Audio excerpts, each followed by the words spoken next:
দেখেন লোকটা কিন্তু ভালোই হাঁটে আসলো, বসলো। দেখেন আল্লাহ ওনার কারবার। একটু পরে উনি কিন্তু শুবে, এমনভাবে শুবে মনে হয় যে আর চলতে পারতেছে না। আপনারা দেখেন ওনার কারবার, আমিও একটু আপনাদের দেখানোর চেষ্টা করতেছি। এখন আসলে কি উনি অসুস্থ নাকি অভিনয় করতেছে সেটাই দেখার বিষয়।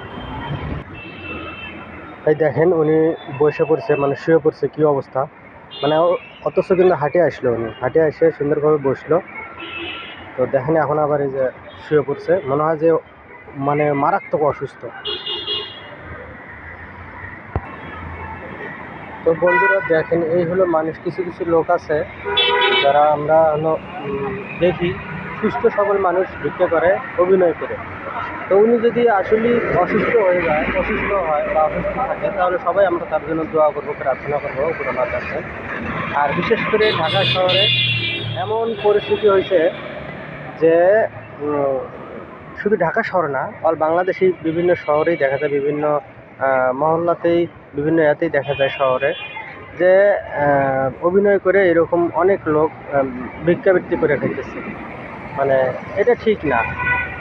মানে অনেক আছে হাত পা ভালো, মানে একটু এর অভিনয় করে ভিক্ষা করে, আবার চিকিৎসার কথা বলে, আবার বিভিন্ন ধরনের অজুহাত দিয়ে তারা এই কাজগুলো করে। তো এটা ঠিক না। আমি একজন মুসলমান হয়ে, একজন ইসলাম ধর্মের লোক হয়ে, আমি আমার ধর্মের একটা জায়গার থেকে আমি বলতেছি যে এগুলো আসলেই ইসলামে এগুলো এলাও না। ইসলামে এগুলো কখনোই ঠিক না। যে যারা এরকম অভিনয় করে ভিক্ষা করে বা মানুষকে বিভ্রান্তি করার চেষ্টা করে, এই সমস্ত কাজ করে, আমরা এগুলোর থেকে দূরে থাকার চেষ্টা করবো ইনশাআল্লাহ। তবে একটা কথা হলো কি, আমরা কাকে বিশ্বাস করব যে এই লোকটা আসলে ভালো নাকি আসলে খারাপ? আমি কিন্তু বিভিন্ন গণমাধ্যমে কিন্তু দেখি, বিভিন্ন জায়গায়, বিভিন্ন পোস্টে, বিভিন্ন ফেসবুক, টিকটক, ইউটিউবে বিভিন্ন জায়গায় দেখা যায় যে অনেক লোক আছে ধরা পড়ে যে আসলেই তারা পঙ্গু না। একদিন আমি কিছুদিন আগে একটা ভিডিওতে দেখলাম, একটা মধ্যবয়স্ক একটা ছেলে পঙ্গুত্ব বরণ, মানে সে অবস্থা অভিনয় করে বিক্রি করতেছিল।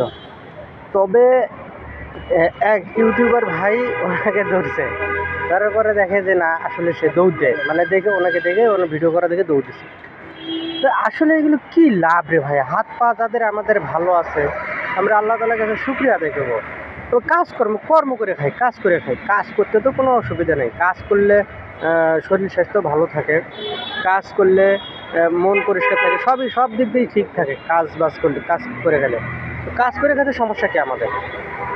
চুরি মতো না করে খাই, 2 নাম্বারি মতো না করে খাই, মানুষের ক্ষতি না করে খাই, সে কাজটা ছোট হোক বা বড় হোক। তো বন্ধুরা, আমার এই ভিডিওটা যদি ভালো লেগে থাকে অবশ্যই লাইক, কমেন্ট, শেয়ার দিয়ে পাশে থাকবেন। ভালো থাকবেন। আল্লাহ হাফেজ।